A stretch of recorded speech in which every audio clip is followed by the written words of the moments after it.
Hello everyone, this is Mr. E, here to unravel some of life's mysteries for you. Now, I contemplated doing a Halloween video the day before Halloween, and it didn't sit with me right.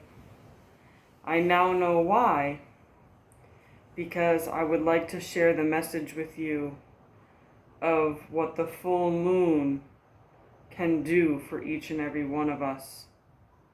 And that is to help us let go of and get rid of that which the full moon illuminates and makes clear that it's time for it to leave our lives. Not all of us are able to do this gracefully, but I think as long as we get rid of what we need to get rid of and keep what has been shown to work, then we can have a successful new moon, yeah? And not carry with us all of the burdens that have come from the moons and the many moons before, the things that we've struggled with that we need to let go of.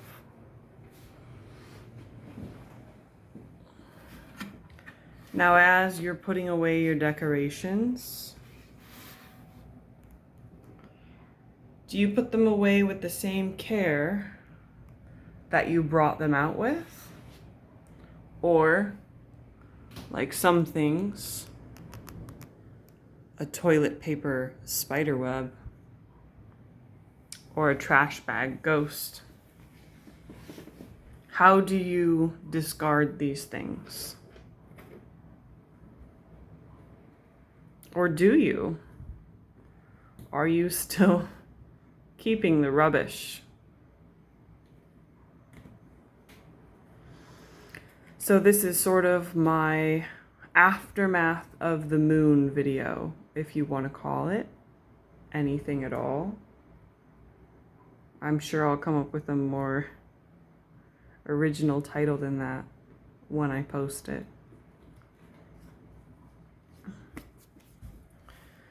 And the card that I have here for this full moon is Despondence.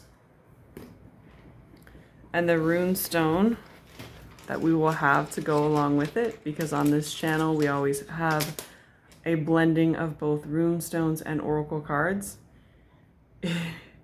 is Joy Reversed. This rune is a warning rune when it is Merkstave or in an unfavorable position, which for the way that I draw, I say reversed is Merkstave. That there is something that has been stealing your joy and causing you to be despondent. And it seemed right with the times, yeah? It's 2020. So we're all allowed to be depressed and despondent. But you don't have to be. You have to take the power that's yours, because the whole world is hers.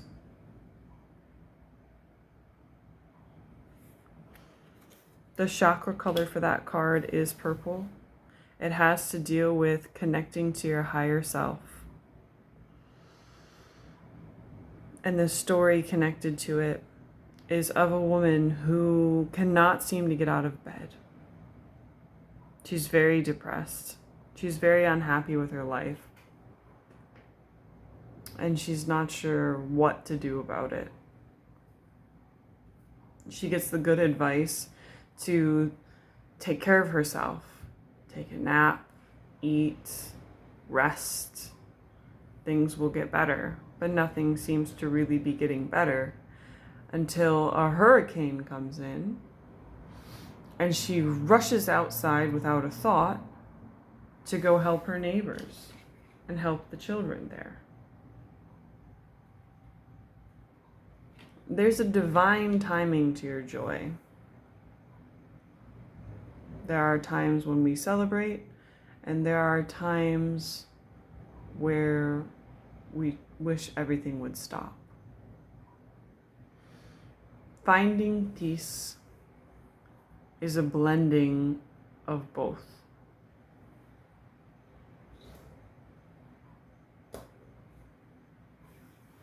It can be hard to let go of our negative emotions. Most people have no idea what they're doing when they share a bit of gossip about something tragic that has happened to someone they know. They're not sharing it because they're sad about it. I'm not talking about that. You should definitely, if you have something that's weighing on you, there's nothing wrong with saying, yeah, something bad happened to my friend or to me. This was a situation and this is how it's affecting me. There's nothing wrong with that in the right setting. But if you're just going around like telling people, oh yeah, her husband died, or like whatever the latest dark, juicy tidbit is, and you're just sharing it just because you can, just because you have the information, that can really surround people, and their whole life just becomes this darkness, and the fleeting joy that comes in between those moments almost feels not worth it.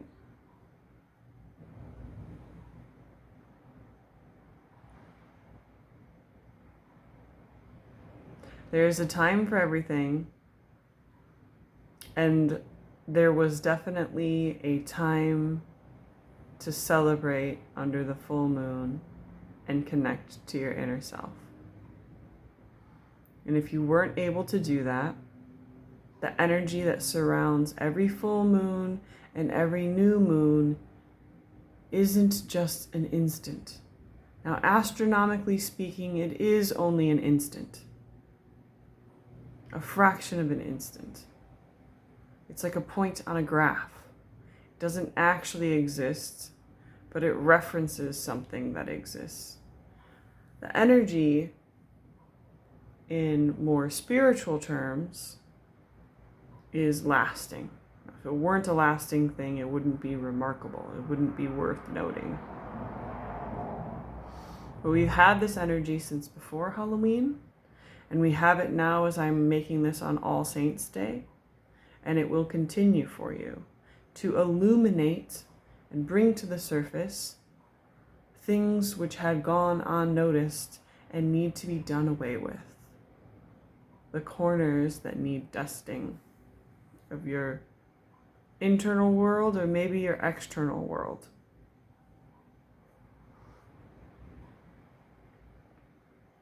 And this is very important work, just as important as setting your goals and striving towards them is clearing out the pathway to even be able to fathom what those goals are. Because the timing for setting those plans in stone and in motion, the best timing, is always right now. But if you're going to work up to it and you have something that you can plan for, then do it on the new moon and use this time of waning light to symbolize that which was illuminated that didn't serve you anymore, now passing out of your life. It's no longer needing to be illuminated because it is going away. And you will have new light shining on, yes, all the things that you love, but also all of the things that you love and need to move on from.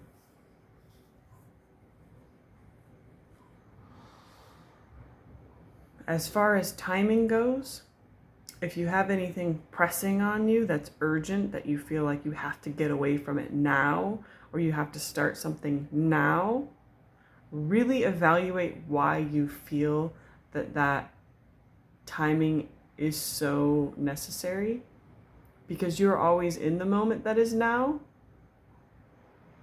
And the idea of there being like deadlines or that it's a job that only you can do is not reality. It's not the present moment. Somebody told me that I have so much patience, and I finally figured out how to wrap my head around that, because I'm really not a patient person. I've gotten comfortable with being uncomfortable, and I have allowed myself to stay in the present moment longer and longer and longer. Because if you're always in the present, you're not really waiting. You're just in now.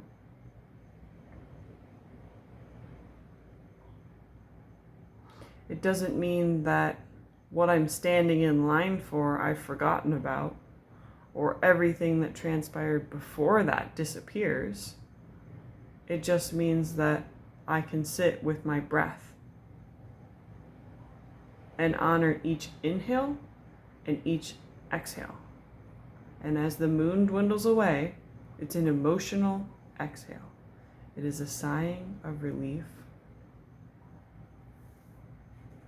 And with the joy reversed, it is a warning not to let yourself sink so far into despair, because we all live in the wheel. Everything's always spinning and spinning and spinning, and your joy will be here. And if you cling to it, it just has to spin longer this way. If you let yourself get stuck in sadness, you might get stuck in a happy moment longer, but really, is it worth it? You have to let things flow freely to enjoy them. So thank you, everyone, for staying with me on this rambling random video that I've made for you. And I can't wait to see you all next month.